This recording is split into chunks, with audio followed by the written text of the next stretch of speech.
Hi, everyone, and welcome to Studio Jake. I, of course, am your host, Jacob Airy. Thank you so much for joining me today.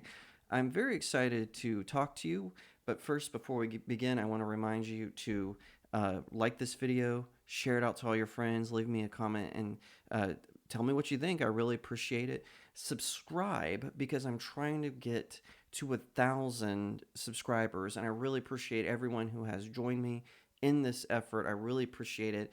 Like I always say, this is my vidcast where I talk about pop culture topics like film and television and anime, which I'm going to get into in a moment. But I would really appreciate it if you would let your friends know about me so that I can continue to grow my channel. So, sorry I'm looking away. I'm checking my notes here because I'm going to talk about one of my favorite light novel series to come from Japan, and that would be Rokka, the Braves of the Six Flowers. And it is written by an author named Ishio Yamagata. It is published by Shueisha. I hope I'm pronouncing that right. Please let me know in the comments if I am not. And they also did a manga version, which is illustrated by Kei Toru, and of course the light novels are illustrated by an artist named Miyagi. Now, Yen Press publishes them here in the States. Now, here's what I want to talk to you about. Now, I first got wind of the anime. I'm a huge fan of The Rising of the Shield Hero, and I was watching a video reviewing Shield Hero, and they said, hey, if you like this one, if you like this, the Tales of Naofumi, you should check out Rokka Braves of the Six Flowers.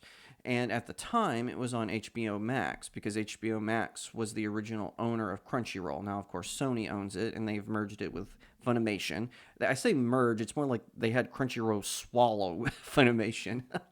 But anyway, and so I watched it, and it was really good. It was done by, let's see, what was the original studio? Oh, Passion was the original studio that did it, and Oniplex brought it to the United States and dubbed it. And I loved the anime. And here's something that's interesting, though. The anime only ran for one season, and it's based entirely on the first book. Now, I was a little upset by this because the anime ended in a total cliffhanger.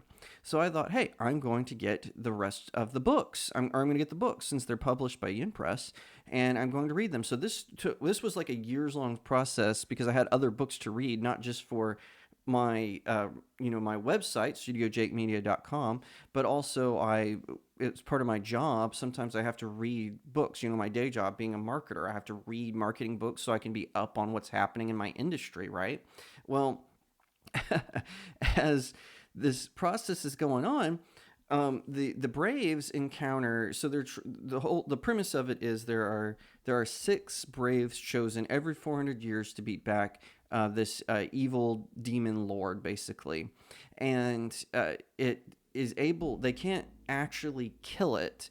So these heroes every 400 years, six are chosen by the spirit of the first Brave, who she alone was able to beat it back. But she split off into four, and they all get this really unique mark. And they're called the Six Braves, or the Six Flowers, and Six Petals, depending on who you ask, what kingdom you're from.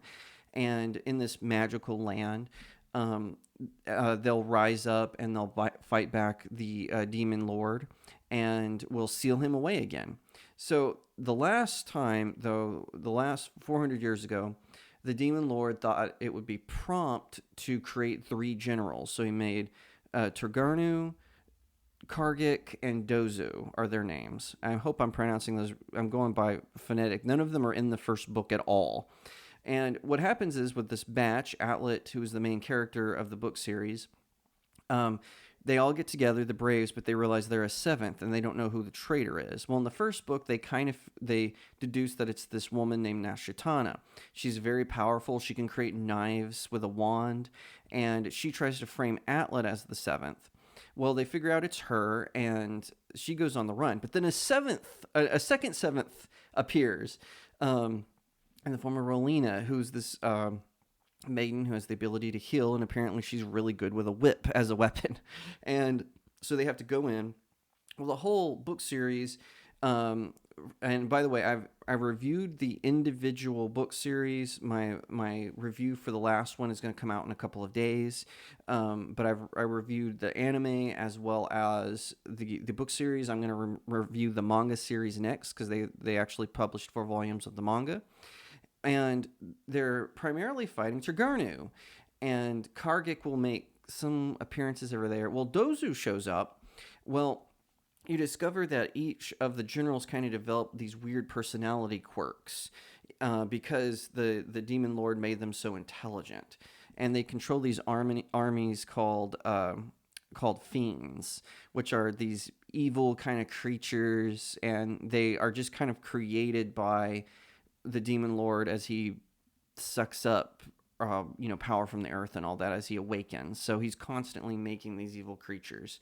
Well, Dozu wants to subjugate humanity. He doesn't want to destroy it. So he kind of betrays the Demon King.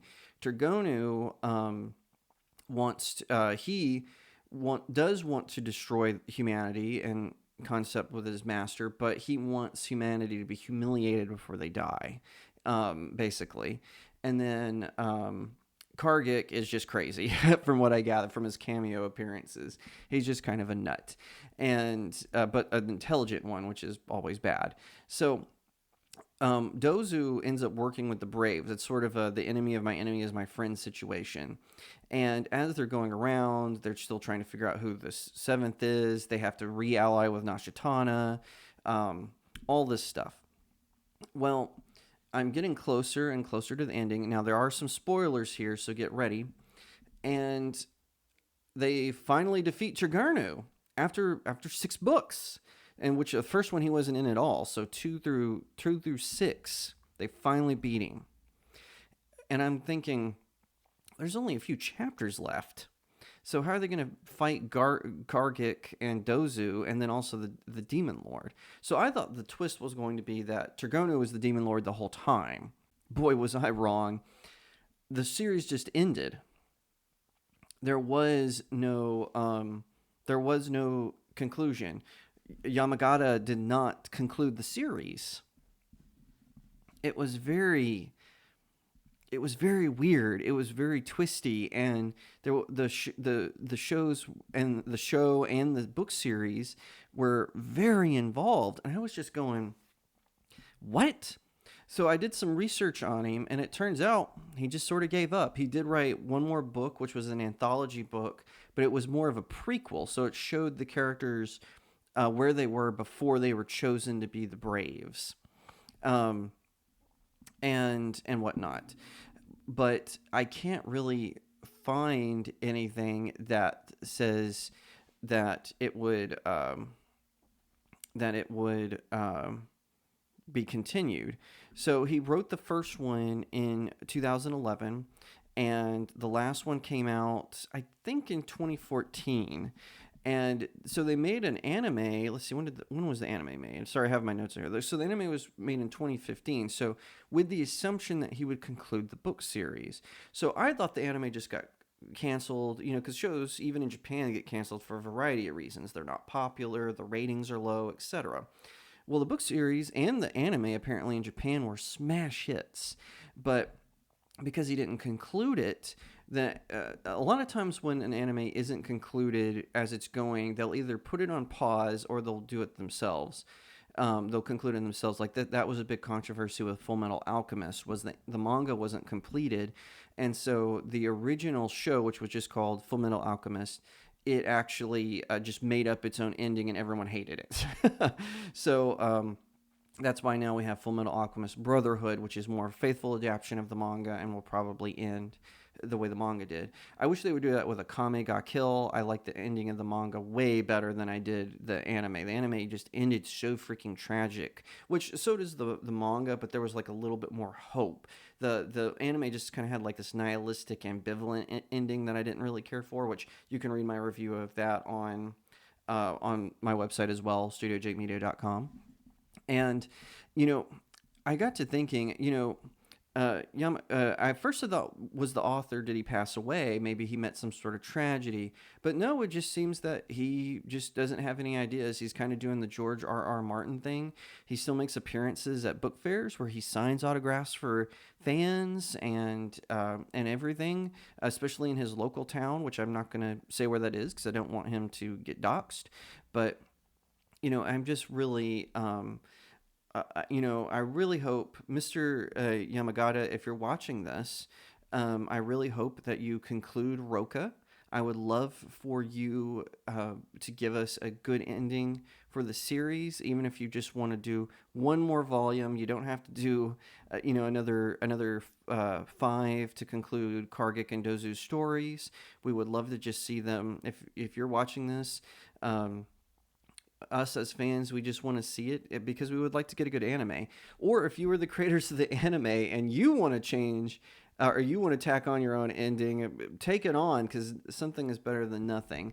Maybe there's some good fan fiction out there of people who have written endings for it. I don't know. Fan fiction can be incredibly messy, especially, they start throwing in weirdo nonsense, in regards to their romantic relationships and stuff. It's so maybe I shouldn't look for fan fiction or Rokka fan fiction, but whatever the case may be, I'm disappointed that it was a cliffhanger, and as an author, I hope that I never do that to fans. That even if a story that I write is unpopular, I at least want to give it a conclusive ending.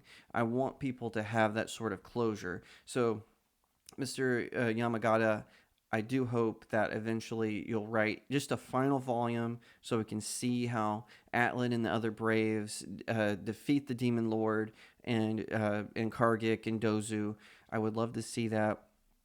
And for anyone else who has watched the anime, read the light novels, or read the manga, please let me know in the comments below what you think. I would love to hear your thoughts because, I don't think I'm the only fan of the series. Whenever I was doing my research for it, I found a lot of subreddits talking about it, inquiring about it. Not so within the last, maybe not so much in the last year, just because nothing has happened with it, but Yin Press, if you're watching, I really hope that you'll do a translation of the prequel book that he did write so that we can at least get that sort of, look into the world that was created for Rokka. Thank you so much for watching this video. I hope that you'll give it a thumbs up, that you'll leave me a comment and tell me what you think, that you'll share it out with your friends, and of course, consider subscribing to StudioJake. I cover all kinds of nerd and pop culture topics, including film, television, anime, comic books, and so much more. I hope that you'll also head over to my main website, StudioJakeMedia.com, where I have even more news, views, and commentary.